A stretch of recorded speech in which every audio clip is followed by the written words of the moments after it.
Namo Myoho Renge Kyo, Namo Myoho Renge Kyo, Namo Myoho Renge Kyo. Hi, everyone. Thank you, friends, for being here. Thank you. If you're new here, welcome. If you've been here a long time, welcome again. Thank you for your practice and your curiosity and your support of this Sangha. Minimally of which, just by liking and subscribing is important, but also liking, very much helps the algorithms of YouTube work for us. So, a bodhisattva act. All right. Wait a moment. Just a moment there. I'll be there in a few moments. A momentary lapse of reason, if you're into Pink Floyd. What is a moment? You know, when we first start practicing Buddhism, I think most of us are completely unaware of how much of Buddhism relates to our concept of time. Really. And it's also our persistent questions about Buddhism, right? It comes up over the 3,000 realms in a single thought moment of life.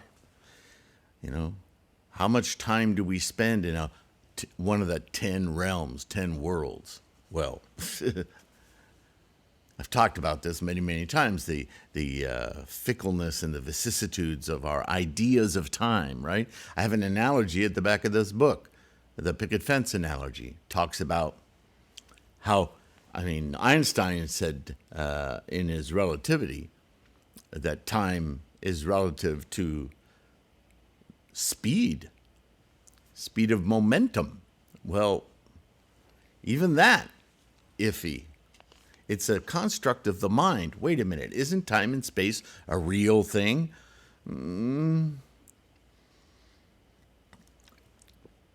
It's a real perception in the mind. But what is it a perception of? Because that's elusive as all heck, right? So then we get down to simplifying it. Well, how long is a moment? What do you mean, how long? Isn't that about time? Okay, what unit of measure can we say a moment is a second or 10 seconds? How many seconds are a moment? Well, it turns out a second is an arbitrary construct of us. Well, a second is the amount of the time it takes for an electron to decay, separate, blah, blah, blah, blah. Whatever. It's invented. Yes, but Sylvain, a second is a second. A second here is not the same as a second in low Earth orbit or in outside of this solar system. It depends on other factors. How can that be? Well, this is a question scientists have been asking for a very, very, very long time. And there was a particular scientist in 1899, a little while ago. His name was Max Planck. And his area of focus for a long time was this problem of measurement. Not just time, but measurement. Space and time. And he, through mathematics and through all of the known observations of the way the world and the universe works, and atoms and how they're built, and when we measure the size of an electron, we don't hold an electron up with a calipers and go, right? It's all calculated from energy. There's that weird little tie to Buddhism, isn't it? That's why you here in the Threefold Lotus Kuan Sangha are part of the quantum Buddhism practice. That's what I call this school, this practice. I am the abbot, and I want to show a relationship between reason, which is all Shakyamuni was doing, and the way we experience life. That is the core of Buddhism. And with Nichiren's insights, we can tailor our modern practice of Buddhism to terms and capacities that we have, instead of resorting to weird poetics and long fables. And so we can get things much quicker. Although those sometimes are helpful, because sometimes our insights are really stuck and we need some other way of looking at a problem to, oh, now I get it, right? That's our study in Buddhism. That's our practice, really. So what is a moment? 1, the smallest natural unit of measure of time, kind of two things there, as experienced in our physical universe. There's the interesting limitation. We're really talking about samsara, because that's the only place time occurs. That's a big, big clue. Right? In Buddha-ness, the process is evident. It's evident. Everything arises, abides, and dissolves. Everything, constantly. This is where we come up with moment to moment to moment. You hear me say it all the time. Birth, death, birth, death, birth, death, birth, death, birth, death, birth, death. Birth, death. Moment begins, exists, goes away. Right? Arises and dissolves. Arise, extinct. Arise, extinct. That's a moment beginning, being, and gone. And how brief are they? If we have 3,000 realms, an approximation to get your brain to consider, in each and every one of those moments, you can't even count 3,000. You can't say 3,000. Is that a moment? How long does it take to say 3,000? So this is all about the speed of the influences in our mind. It's about karma. How quick is it? How fast does it happen? Because that reflects on our opportunity to influence it. Is it going so fast that we have no hope of influencing it? We're just observers. We're just falling through life because there's nothing we can do about it. It's so quickly happening. What hope do we have of changing the way we live our lives? Exactly why it's so important, as Nichiren teaches, be resolved. Know that you're making a difference and instantiate Buddha-ness. Now. Be in Buddha-ness. Be in your Buddha mind, and then you can have your Buddha wisdom to stand next to the rapids and watch the fury of life happening with evidence to demonstrate your influence. The Bodhisattva life. Remember, is it in the first meditation we talk about the beginningless time? So, the smallest natural, what's natural? It's of this physical universe, yeah? Unit of measure of time as experienced in our physical universe. As experienced in our physical universe. Our ideation of momentum. It's what time is about, momentum. If there's no momentum, there's no time. There's no space. There has to be movement in order for A and B to be separate points, location, time. Number 2, a unit of perceivable time experienced in the sentient mind. Okay, so those are two ways of trying to identify what a moment is, but that doesn't really define the parameters, the measurement. Okay, it's a unit of what is that unit? Here we go. The concept of natural units was introduced in 1874 when George Johnston Stoney, noting that electric charge is quantized, right? It's not just spilling out of your sockets in the wall. They're little moments of energy, quantized. Derived units of length, time, and mass, now named Stoney units, in his honor. Stoney chose his units so that G, big G, and little c, and the electron charge E would be numerically equal to 1.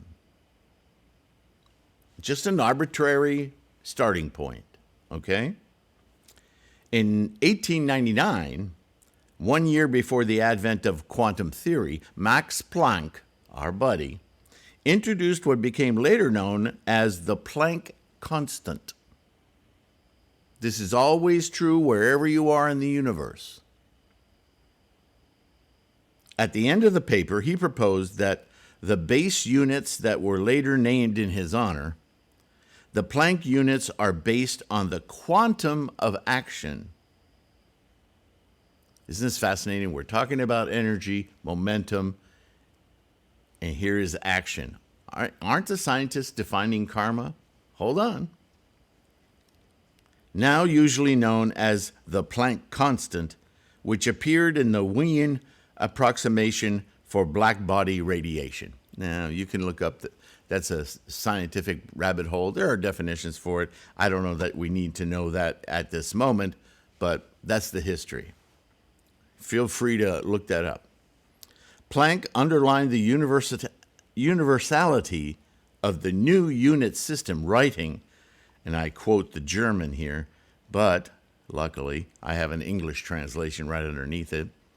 It is possible, he says, to set up units for length, mass, time, and temperature, which are independent of special bodies or substances, necessarily retaining their meaning for all times and for all civilizations, including extraterrestrial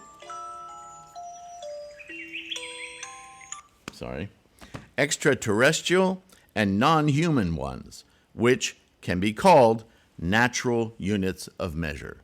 In other words, this precise measurement, this numeric representation of time, temperature, mass, all of these things, isn't simply a human tool of reference. It's a tool of reference that will be the same throughout the universe, all phenomena.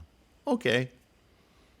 But if there's no sentient mind to perceive it, so what, right? Anyway, it's for you and I.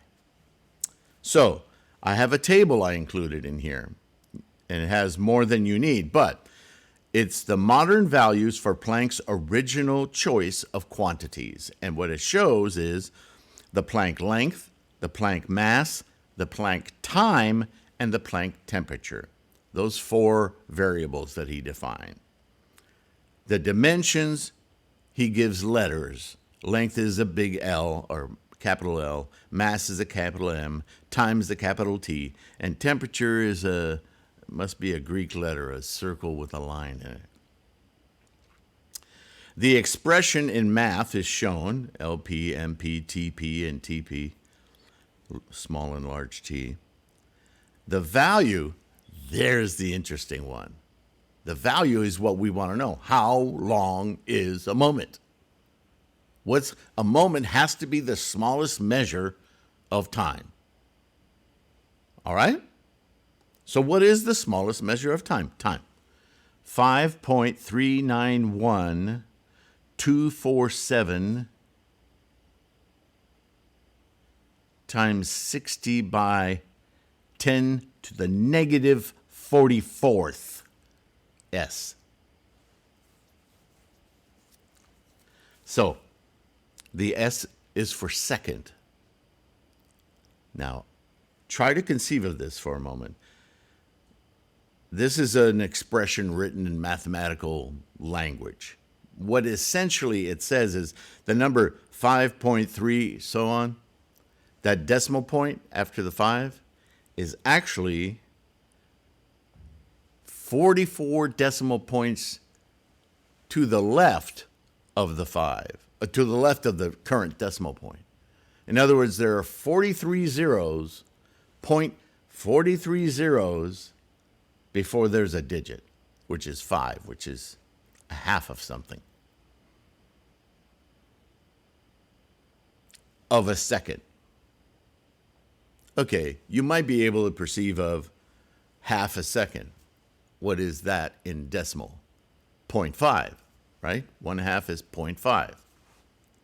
A tenth of a second, or, a tenth of a second would be 0.01. So there'd be a 0 in front of the digit, the 1. That's a tenth of a second, just like a tenth of a dollar, right, is a dime. What's a hundredth of a dollar? It's a penny, right? 0.001. I'm sorry, that's a thousandth. Boy, I lost my mind for a moment. Very sorry. 0.1, a tenth. 0.01, a hundredth, right? 0.001 is a thousandth of a second. Can you picture in your mind a thousandth of a second? That's just kind of outside our mind, our samsaric minds, our sense organs' ability to perceive. Is that a thousandth of a second? It's probably several thousandths. It's so small. And that's 2 zeros. We're talking about 43 zeros. Sorry, a human hair is gargantuan compared to that segment of a second? That's a moment? Holy my. By the time you say 1 second, there have been trillions of moments. Can you wrap your mind around that? Now, before you get a headache, what we're seeing here is that 3,000 realms in a single thought moment. So we're going to take that number with all of its zeros, and we're going to fit 3,000 influences, not just moments, but complete karmic influences into that one moment. Now, truly, even abstractly, can you imagine expressing feeling for any amount of seconds, any of those realms? Because in the time it took me to ask that question, there's billions and billions of realms going on in each other and so forth. There's no way that you could imagine I'm in the world of da-da-da, or I'm in the combination of worlds that you are in so many billions and billions of influences of realms. You just can't tell. Now, I'm not saying this and describing this and investigating this to discourage you. But I want to encourage you. Encourage you. My French Canadian comes through. All the more reason to savor your practice and know that when you're chanting Namo Myoho Renge Kyo, you are engaging with that whole engine of life and influencing those billions and billions of realms with one overriding realm, Buddhahood. That's how immense Buddhahood is. You hear me use terms like that all the time, the immensity of this practice. Can you begin to now fathom why I say that? Buddhahood is immense, beyond your ability to fathom. And the more you focus and dedicate and determine, Buddha now, Buddha, when you're chanting, when you're doing Gongyo, try to picture like all of those realms, like little tiny shiny dust particles in a huge cloud that each and every one is getting touched by Buddha-ness. The universe is at your fingertips. Namo Myoho Renge Kyo. That is the significance of time in this practice. For our purpose, continuing with the book here, trying to perceive the length of a moment of time, the above number, or units, for the smallest possible unit of time is a decimal point followed by 43 zeros and then 5391247, so on. What does this mean? Well, it means that it would take trillions upon trillions of these Planck moments to amount to a single second of our attention. With this knowledge, we can begin to imagine the 3,000 realms in a single thought moment of life, and the unfathomable, the incalculable number of realms manifesting influence on our experienced reality in each moment of our existence. The idea that we can perceive or experience any single realm in any 1 second of thought is so delusional that is untenable and futile. You get that, right? More useful for our practice and enlightenment is to train diligently our Buddha mind state to stay alert and omnipresent, awakened, so as to influence and guide this vast stream of moments and incalculable realms toward life-affirming, compassionate, and loving thoughts and actions of all type. Moments, though too inconceivably brief, are another term in Buddhism to fathom the depth of forces we challenge in our daily practice of awakening. It is important to stay confident in our deep capacity for enlightenment and not discouraged by the sometimes overwhelming concepts of Buddhist thought. It is sufficient to understand that moments are very powerful actors in our life, all the more incentive to remain aware and in a Buddha mind state.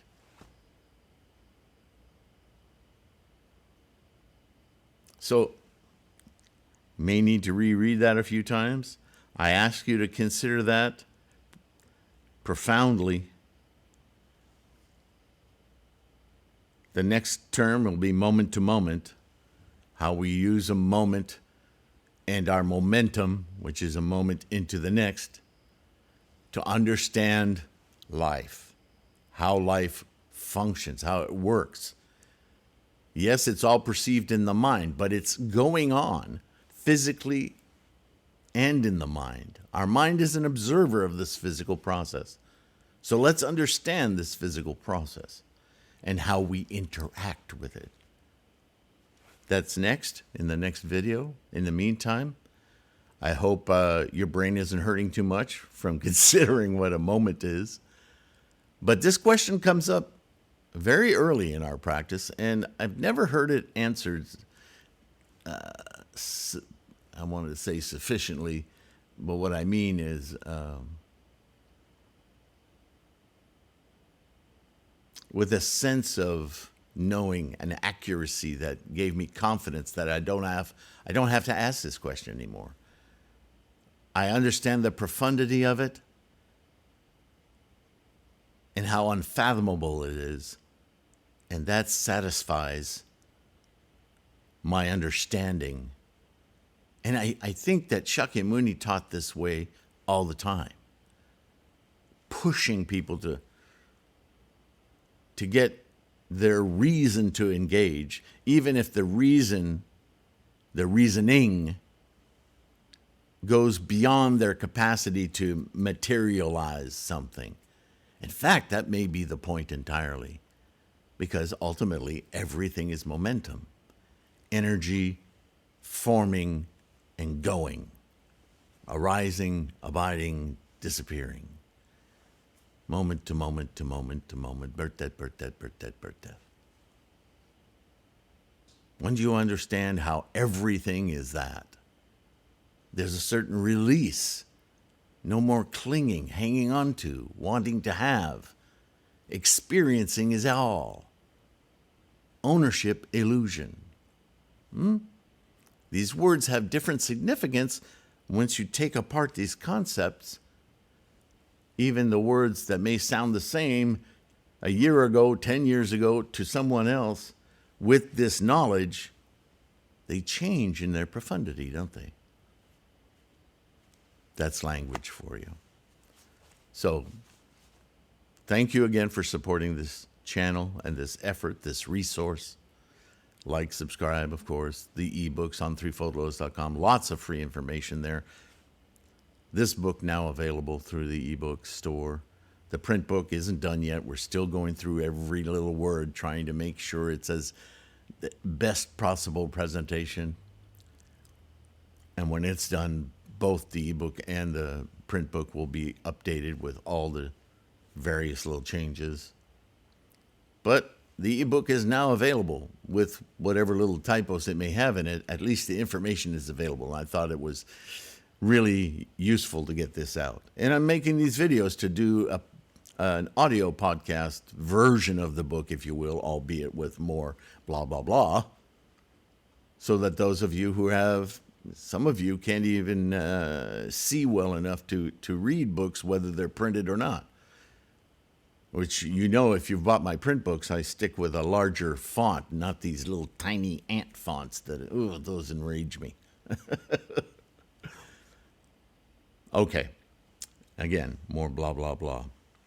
Just take care of yourself. Be kind. Be kind and stay strong in your practice. I deeply appreciate your support, patrons. Oh, amazing.